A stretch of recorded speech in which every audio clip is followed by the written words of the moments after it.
Chapter 21. San Quentin. Shen Su collapsed back against the tank's bulkhead. In the sanctuary of the locked-down tank, he gulped water and stale ration bread.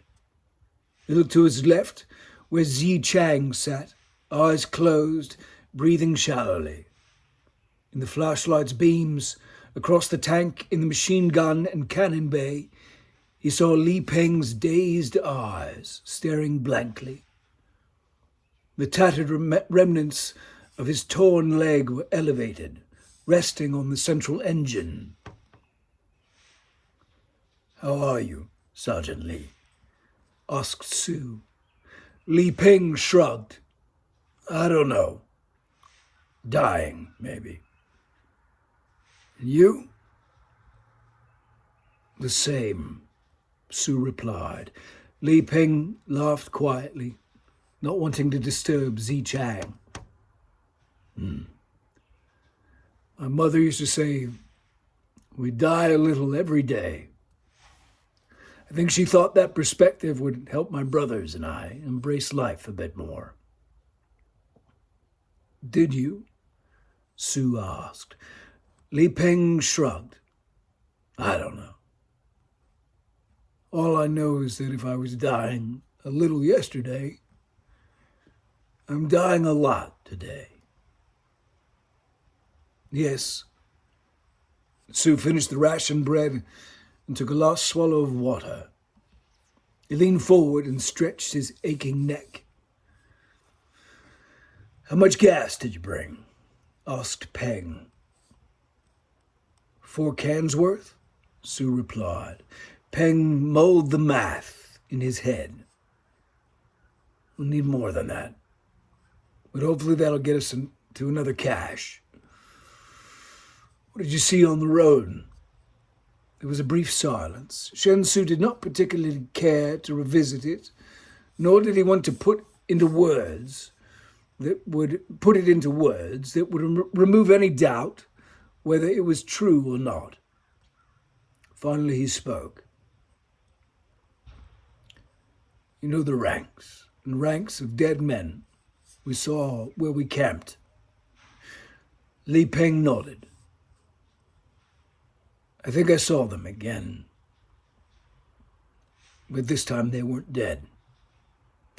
He told Peng about the horde of dead men chasing the 3 British horsemen. Peng closed his eyes. "Fucking nightmare," he said in English. He opened his eyes and looked up at Su. He repeated it in Mandarin. Su was quiet then for a long time. Finally he spoke. "What should we do, Sergeant?" asked Su. Li Peng shrugged. "Sleep.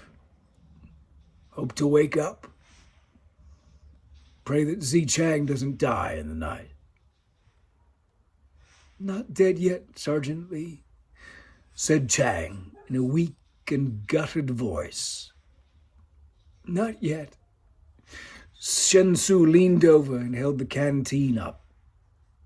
"You want some water, Chang?" Chang nodded. His face had a dull sheen to it, waxy from the dried tears and adrenal sweat that came with the pain and horror of the she-wolf's attack. Shen Su held the canteen to Chang's lips and let him take a mouthful. Chang coughed quietly, but kept the water in. "How are you feeling?" asked Su. Chang smiled weakly. "We'll see." Su nodded. "Yes." "Been trying to figure out how our philosophical farmer would manage to look at me and find the possible good in it," said Chang.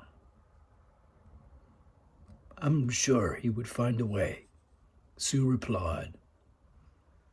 "Maybe. Or maybe he would say, 'What we see is that you are well and truly fucked, young Zi Chang. No 2 ways about it.'" Shen Su had no answer. Chang lay back. Listen, my friend, I don't want to be whatever number 3 is now. I don't want someone else getting in my body and using it to kill you. Before that happens, throw me out and run me over with this fucking tank. Once I'm dead, I want to stay that way forever. Shen Su nodded, unable to find any words. When he opened his mouth to speak, a sharp shh came from Sergeant Lee. He was staring out of the Lewis machine gun slit at the front of the tank. Someone's coming, whispered Li Peng. Shen Su left the canteen with Zi Chang and eased his way forward to the driver's seat. Li Peng set his shoulder to the Lewis gun and leaned into the butt. He stared through the sights and brought them to bear on his target. Isaiah Taylor staggered into the snow-covered farmyard, the mass of Black Betty hanging limply over his shoulders. Peng's fingers settled onto the trigger. Shen Su's hand touched his forearm. Wait, Sue whispered. Isaiah turned and looked back to the tree line. He had not seen the wolf yet, but he felt her coming. He looked across the yard to the house and considered trying to get inside, but it seemed more likely to be a place he would be trapped than a place he could defend. Here, in the center of the yard, where he could see the wolf bitch coming and maybe get off a shot, was the only spot he could make a stand. He lowered himself to his knees and let Black Betty slide down with a whimper. He searched the trees as he unslung the Mauser 16. He pulled the grenade launcher back out of the haversack. Shaking, freezing hands fitted the cold steel tube back onto the barrel. He twisted the lock nut tight, then fumbled in the bag for a grenade. He found a blackened steel puck. Numb fingers took it out and slid it onto the barrel, where it settled into place with a faint click. He flicked the safety off and nestled the Mauser against his shoulder. He stood and scanned the trees again, turning a full 360 degrees past the barn and the farmhouse, half certain that the second his back turned, she would be on him. In the tank, breathless, Sue and Peng watched the man set down his wounded dog and searched the trees while he loaded his grenade launcher. Peng kept him in the machine gun reticle, ready to fire at the first sign the man had seen the snow-camouflaged tank.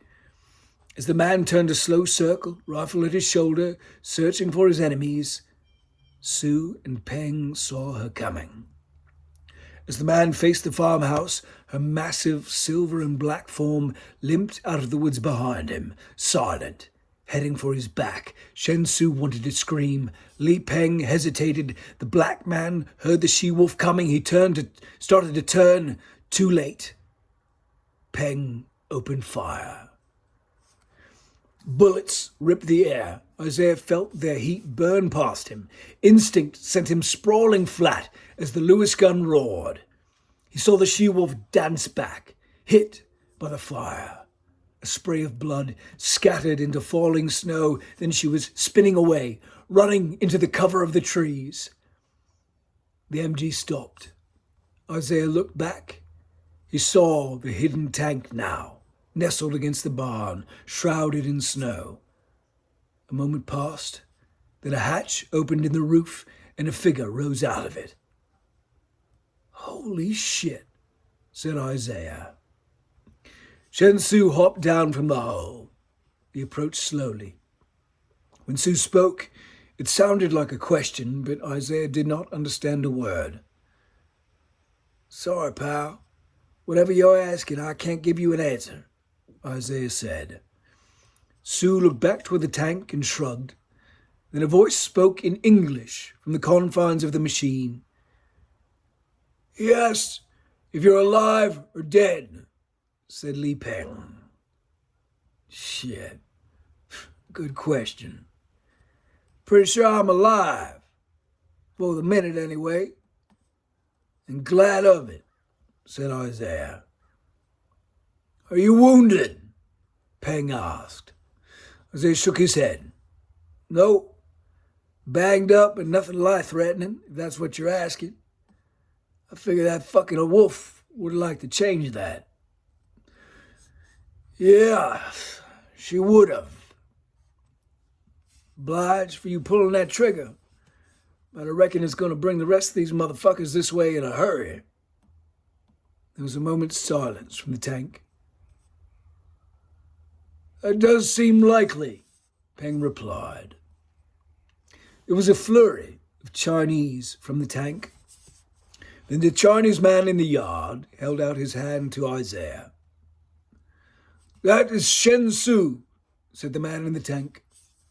If you'll help him put petrol in our dragon, we'll make a run for it. Y'all got room for my dog up in there? Asked Isaiah. Is he alive? Li Peng asked. She. Isaiah slung the Mauser over his shoulder. He knelt by Black Betty and searched for her eyes. She whined gently. Yeah, she's alive. Second she ain't, I'll part company with y'all and hunt that fucking wolf down myself. There was another flurry of Chinese from the tank. Then Shen Su bent down and got his arms under Black Betty's hips. Isaiah dug under her chest, and together they lifted and hauled her across the barnyard to the side of the tank. The rear hatch in the sponson opened, and a flashlight beam lit the entryway. Shen Su and Isaiah hefted Black Betty into the opening. Then Isaiah climbed up and pulled her the rest of the way in, settling her on the walkway. The Daimler Knight crankcase on her left, and the Hotchkiss machine gun and 6-pound cannon on her right. Shen Su ducked back out into the night as Isaiah stood. He looked at the badly wounded little Chinese man who let them into the tank, then beyond him to Li Peng behind the Lewis gun. I'm Peng, said Sergeant Lee. Y'all look a sight, Isaiah replied. That wolf took a turn with us, said Li Peng. Isaiah looked at Peng and Chang's bandaged wounds. I'll say, I tell you what, we get through this night, I know a place we could go that's got a full-stocked hospital. If. There's a lot of power in that very tiny word, Peng said. For sure, said Isaiah. Can you help Shen Su with the petrol? Li Peng asked. Yes, sir. Isaiah nodded. He stepped past Betty and hopped out of the rear. When he glanced back into the tank, he saw Zi Chang carefully hold a canteen out to Black Betty with his good hand. He saw Betty's tongue lick at the water. Hope. Hope in one hand, shit in the other. See which one fills up first. Isaiah's father's voice echoed. He searched the woods for the wolf when he jogged round to where Shen Su was hefting petrol cans onto the top of the vehicle. Su climbed onto the tank's roof and searched out the bung port, twisted off the cap, and began dumping his hard-earned gallons of gasoline into the bone-dry tank. Isaiah hefted the last 2 gas cans, then climbed up himself. He unslung the Mauser and watched the woods while the dragon choked down as much gasoline as she could swallow. They were coming. Isaiah knew it in his bones.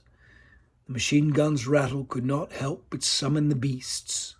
The only questions were how fast they would arrive and how many they would be in the pack when they came. Something warm and wet hit the top of his head. Isaiah looked up, and another fat drop of hot rain struck his cheek. There was a distant roll of thunder. Then the last falling snow was chased down by incoming rain. By the time he and Shensu got back into the tank and latched it shut, rain was pouring, striking loudly on the tank's steel hull. It sounded like a Mississippi midsummer downpour, hitting the corrugated tin roof of his family's home. The precedent for a massive hurricane spinning up from the Gulf of Mexico to lay waste to everything in its path. Shensu cranked the engine and reset the chokes as the dragon stuttered, coughed, and roared to life. Li Peng shifted into gear, and the beast leapt forward, tracks driving through deep snow that was quickly dissipating into watery slush. They rolled south onto the road, heading directly for San Quentin.